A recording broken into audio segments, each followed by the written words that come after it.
రాజధాని ప్రాంతంలో ముఖ్యమంత్రి నారా చంద్రబాబు నాయుడు నివాసానికి ఎదురుగానే రైతుల భూములను బలవంతంగా బుల్డోజర్లతో స్వాధీనం చేసుకోవడం అన్యాయమని, అక్రమమని సిపిఎం తీవ్రంగా ఖండించింది. చట్టాలను, న్యాయ వ్యవస్థను లెక్క చేయకుండా కోర్టులో వివాదం కొనసాగుతున్నప్పటికీ తుది తీర్పు వెలువడే వరకు వేచి చూడకుండా ప్రభుత్వం భూసేకరణ చేపట్టడం ప్రజాస్వామ్యానికి విరుద్ధమని పేర్కొంది. భూములను కాపాడుకునేందుకు నిరసన తెలిపిన మహిళా రైతులను బలవంతంగా ఈడ్చుకెళ్లడం, వారి జుట్టు పట్టుకొని లాగడం, వారి ఆవేదనను పట్టించుకోకుండా బుల్డోజర్లతో పనులు ప్రారంభించడం అత్యంత అమానుషమని సిపిఎం విమర్శించింది. తమ జీవనాధారమైన భూములను కోల్పోతున్న రైతుల కన్నీటి గాథను ప్రభుత్వం పూర్తిగా విస్మరించిందని ఆవేదన వ్యక్తం చేసింది. గతంలో అమరావతి రాజధాని కోసం రైతులు ఉద్యమించిన సమయంలో వారిపై నమోదైన కేసులను, జరిగిన దౌర్జన్యాలను అప్పటి ప్రతిపక్షంగా తీవ్రంగా వ్యతిరేకించిన కూటమి నాయకులు ఇప్పుడు అధికారంలోకి వచ్చాక అదే తరహా చర్యలకు పాల్పడడం ఎంతవరకు సమంజసమని ప్రశ్నించింది. అమరావతి రాజధానిగా కొనసాగాలని సిపిఎం ఎప్పటి నుంచో కోరుతోందని, అదే అభిప్రాయం రాజధాని రైతులు, ప్రజలదని స్పష్టం చేసింది.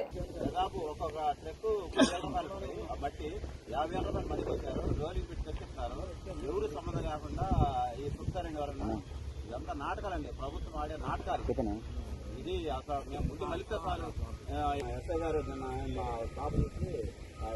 కాజవాళ్ళు గారు ఎదురొచ్చారు. మేము పోపించారు. మరి ఎత్తి తీసే పెద్ద దిబ్బండి ఇది 10 అడుగుల దిబ్బ ఇక్కడ. ఇది ఏంటి సార్ 10 అడుగుల దిబ్బండి ఇక్కడ తీసి వల్ల మాకు కనపడతలేదు. కానీ ఇప్పుడు ఇవన్నీ లారీలే పెట్టిపోయాడు. 10 అడుగులు వేశారు. ఎందుకంటే పోసేయటమే ఇక్కడ పని అంటే ఇది మొత్తం ఆలే మన కాదు సార్ భూములు. మీరు మనం అనుకుంటున్నారేమో కష్టం ఉంటే నాయనబండి కాదు. నాయనబండి ఏమి అక్కర్లా. అవార్డు ప్రకటించి 24 గంటల గడవక ముందే ప్రొక్లైన్స్, బుల్డోజర్ని 200 మంది పోలీసులు తీసుకొచ్చి సిఆర్డి అధికారులు 2.5 ఎకరాల పచ్చటి పంట పైరుని ధ్వంసం చేసిన పరిస్థితిని మనం చూసాం. ఎందుకంటే వాస్తవంగా వాళ్ళకి నోటీసులు సర్వ్ చేయాలి, చెక్కులు పంపిణీ చేయాలి, వాళ్ళ అకౌంట్లో డబ్బులు జమ చేయాలి. జమ చేసిన తర్వాతే భూముల స్వాధీనానికి ప్రభుత్వాలు రావాలి తప్ప మొత్తం కూడా రూల్స్ అతిక్రమించి ఒక భయానకమైన వాతావరణం సృష్టించి రైతులను భయకంపితులు చేసి ఈ విధంగా సృష్టించడం అని చెప్పేసి అన్నదాన్ని సిపిఎం పార్టీగా మేము వ్యతిరేకిస్తూ ఉన్నాం.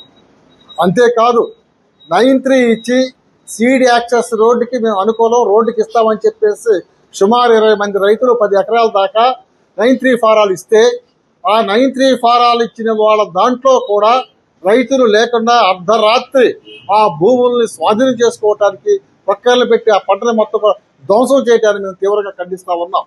ఎందుకంటే నారాయణ గారి సమక్షంలోనే రైతులు కూర్చోపెట్టి మీరు సీడ్ యాక్సెస్ రోడ్డుకి కానీ భూములు ఇస్తే మీకు ఇక్కడే ప్లాటింగ్ ఇస్తాం, అదేవిధంగా మీ భూముల్ని ల్యాండ్ ఎక్విజిషన్కి పక్కకి మేము వెళ్ళము, అదేవిధంగా మీ గ్రామం మొత్తం కూడా ల్యాండ్ పూలింగ్ నుంచి మినహాయించడానికి ప్రయత్నం చేస్తాం, అదేవిధంగా ఈ గ్రామం మొత్తం కూడా బహుళ అంతస్తుల భవనాలకి పర్మిషన్లు ఇస్తామని చెప్పేసి హామీ వ్రాతపూర్వకంగా సంతకాలు పెట్టి దాన్ని నెట్టేసి ఈ విధంగా భయానకమైన వాతావరణం సృష్టించి రైతుల్ని ఈ విధంగా భూములు స్వాధీనం చేసుకోవటానికి సిపిఎం పార్టీగా మేము వ్యతిరేకిస్తా ఉన్నాం. దీని మీద రైతులు కలిసి తీవ్రమైన ఆందోళనకి ముందుకెళ్తామని చెప్పేసి మేము రైతాంగానికి హామీ ఇస్తా ఉన్నాం. చంద్రబాబు నాయుడు గారు నివాసం ఉంటున్నటువంటి ఇంటికి ఎదురుగానే రైతులు రాజధాని ఉండవల్లిలో బలవంతంగా, దౌర్జన్యంగా బుల్డోజర్లతో స్వాధీనం చేసుకోవటం అన్యాయం, అక్రమం. చట్టాలను లెక్క చేయట్లేదు. కోర్టుల్లో వివాదం కొనసాగుతున్నప్పటికీ కోర్టు తీర్పుల వరకు కూడా ఆగకుండా, మహిళలనే విచక్షణ కూడా చూడకుండా బలవంతంగా వాళ్ళ జుట్టు పట్టుకుని లాగి స్వయంగా వాళ్ళకున్న భూములు కోల్పోతున్న పేద రైతులు ఆర్తనాదాలు కూడా వినకుండా ఈ రకమైనటువంటి దౌర్జన్యానికి ప్రభుత్వం పాల్పడటం అనేది అన్యాయం, అక్రమం. గతంలో రాజధానిగా అమరావతి కొనసాగాలి, అని ఆ రోజున రైతులు ఉద్యమం చేసినప్పుడు ఆ రైతుల మీద దౌర్జన్యం చేస్తే కేసులు పెడితే అన్యాయం అని చెప్పినటువంటి కూటమి ఇవాళ అదే దౌర్జన్యాలకి ఈ ప్రభుత్వం పాల్పడటం ఏ రకంగా సక్రమని అడుగుతా ఉన్నాం. రాజధానిగా అమరావతి కొనసాగాలి. సిపిఎం అభిప్రాయం, ఇక్కడ ఉన్నటువంటి ప్రజలందరి అభిప్రాయం, రైతుల అభిప్రాయం కూడా. రాజధాని సమస్యని, భూముల విషయాన్ని జటిలం చేస్తున్నది ప్రభుత్వము, సిఆర్డీఏనే. రైతులతో సామరస్యంగా చర్చలు జరిపి ప్రస్తుతం ఉన్నటువంటి మార్కెట్ విలువను కూడా పరిగణలో దృష్టిలో పెట్టుకుని రైతులకి న్యాయం చేయాల్సిన బాధ్యత ప్రభుత్వం మీద ఉంటే అవేమీ లేకుండా 6 కోట్లు 7 కోట్ల రూపాయల విలువైనటువంటి భూముల్ని 1,20,00,000 73 లక్షలని ఎంత రిజిస్ట్రేషన్ వాల్యూ ఉందో తెలియకుండా మొత్తం మీద 2.5 కోట్లకి అవార్డు పాస్ చేసి ఆగ మేఘాల మీద అవార్డు పాస్ చేయటం, నోటీసులు జారీ చేయటం, చెక్కులు తయారు చేయటం, బుల్డోజర్లతో పనులు ప్రారంభించడం. ఈ ఆగమేఘాల మీద ఎందుకు ఎంత ఆదుర్ద? 12 సంవత్సరాల క్రితం భూములు తీసుకున్నటువంటి 50,000కు పైగా ఎకరాలు అభివృద్ధి చేయటానికి, ఆ రైతులకి ప్లాట్లు ఇవ్వటానికి 12 ఏళ్ళు మీకు పట్టలేదా? చాలలేదా? కానీ ఇప్పుడు మాత్రం నిమిషాల్లో గంటల్లో భూములు తీసుకునేటువంటి ప్రయత్నం చేస్తూ ఉన్నారు. ఇది సరైన పద్ధతి కాదు. రోడ్డు వేయటానికి రైతులు అభ్యంతరం పెట్టట్లా. రైతులు అడుగుతుంది ఒక్కటే, మేము సీడ్ యాక్సెస్ రోడ్డు కోసం భూమి ఇస్తాం, మాకు న్యాయం చేయండి, మిగిలిన భూముల్ని మీరు తీసుకోకుండా దాన్ని వదిలిపెట్టండి అడుగుతున్నారు. అభివృద్ధికి ఎవరు ఆటంకం? ఎందుకు మిగతా భూములను కూడా పూలింగ్ ఇవ్వకపోతే సేకరణ చేస్తామని వివాదం చేస్తున్నది ఎవరు? రైతులా, ప్రభుత్వమా, సిఆర్డీఏనా? ప్రభుత్వం, సిఆర్డీఏనే. అలాగే మంత్రి నారాయణ గారితో సహా సిఆర్డీఏ అధికారులు మీరు భూమి ఇవ్వండి రోడ్డు కోసం, మిగిలిన మేము భూమి వదిలేస్తాం, మీరు ఇచ్చినటువంటి రోడ్డు భూమి కోసం ప్రత్యామ్నాయంగా ప్లాట్లు ఇస్తాం, ఆ ప్లాట్లు కూడా 6 నెలల్లో అభివృద్ధి చేస్తాం హామీలు ఇచ్చారు. మరి ప్రభుత్వంలో పెద్దలుగా ఉన్నవాళ్ళు మీరు ఇచ్చినటువంటి మాటకే విలువ లేకపోతే మాట తప్పింది ఎవరు? రైతుల మాట తప్పలా, ప్రభుత్వం మాట తప్పింది. మేము భూమి ఇవ్వడానికి సిద్ధంగా ఉన్నామని 9.3 అంగీకారం తెలియజేసే వాళ్ళు కూడా వాళ్ళకి తెలియకుండా దౌర్జన్యంగా మట్టేసి దాన్ని స్వాధీనం చేసుకోవటం అంటే జటిలం చేస్తున్నది ఎవరు? అభివృద్ధికి అడ్డం పడుతుంది ఎవరు? ఎందుకు ల్యాండ్ పూలింగ్ లో భూములు తీసుకుంటున్నారు? రైతుల భూములనేనో గవర్నమెంట్ స్వాధీనం చేసుకుని అమ్ముకుంటుందా? పక్కనే ఉన్నటువంటి భవానీ ఐలాండ్ 99 ఏళ్లకి ప్రైవేటు సంస్థకి దారాదత్తం చేశారు. భవానీ ఐలాండ్ ప్రైవేట్ కంపెనీలకు దారాదత్తం చేస్తారు. ఉండవల్లిలో ఉన్న రైతులు మాత్రం ప్రభుత్వానికి వాళ్ళు లాక్కుంటారు. ఏమి న్యాయం? రాజధానిలో ఉన్నటువంటి భూముల్ని రిజర్వ్ బ్యాంకుకి 4 కోట్లు 5 కోట్లకి ఎకరం ఇచ్చారు. స్టార్ హోటళ్ళకి, బడా కంపెనీలకి, లేకపోతే ప్రైవేట్ యూనివర్సిటీలకి 50 లక్షలకి 25 లక్షలకి ఇంకా ఉచితంగాను భూములు ఇస్తున్నారు. అంటే వాళ్ళని బాగు చేయడానికి రైతులు భూములు ఇవ్వాలా? రోడ్ల కోసం ఎవరు అభ్యంతరం పెట్టట్లా, నిజంగా రోడ్డు కావాలంటే.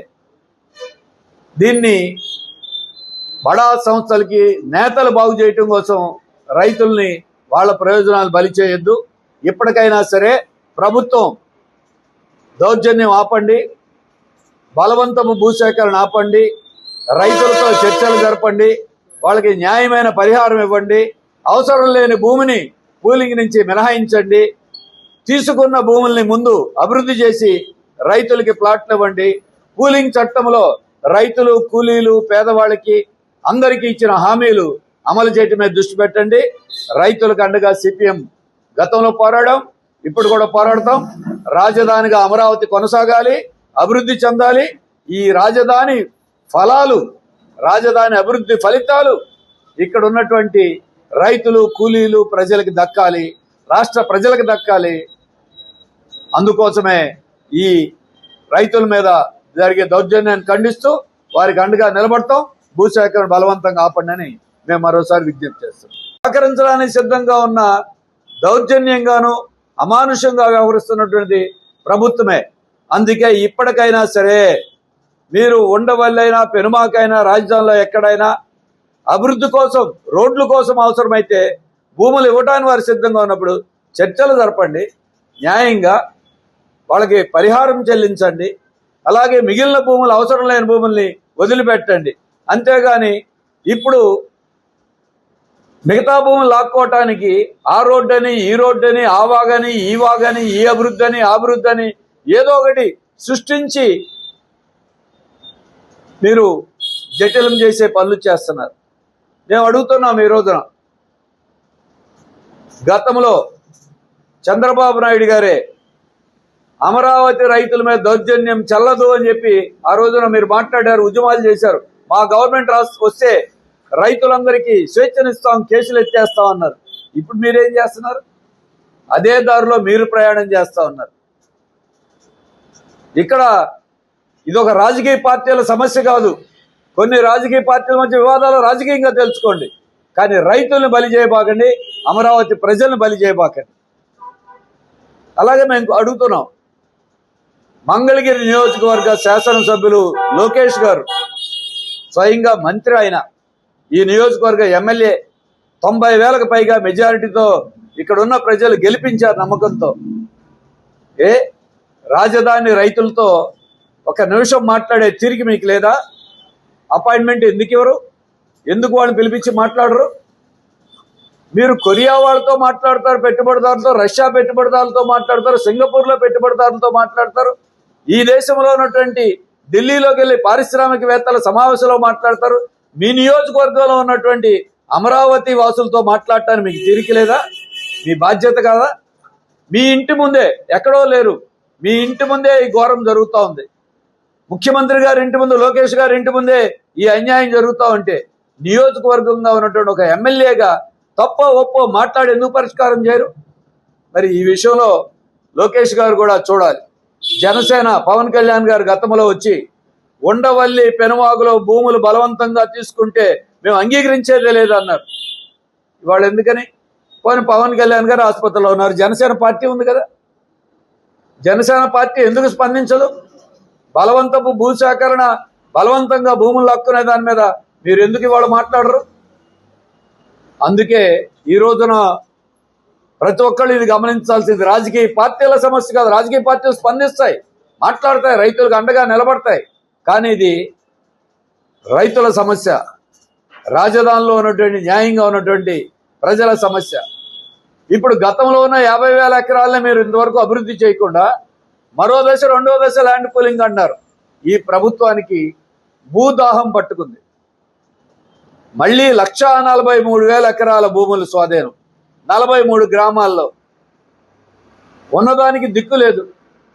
అలాగే రైతులకి న్యాయంగా నష్టపరిహారం ఇవ్వటానికి మీ దగ్గర డబ్బు లేదా? ఈ రాజధానిలో ఎస్ఐని భూములతో సహా కారు చౌకగా తీసుకుని బాగుపడింది ఎవరు? బడా నేతలు కాదా? పారిశ్రామికవేత్తలు కాదా? వాళ్ళు లాభపడాలా?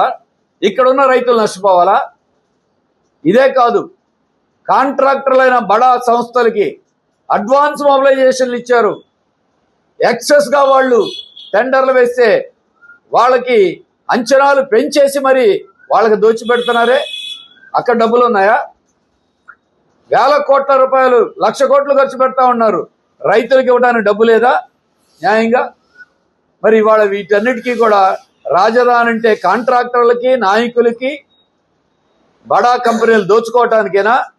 ఈ రాజధానిలో పుట్టి పెరిగినటువంటి రైతులకు వాళ్ళ సొంత భూమి మీద హక్కు లేదా?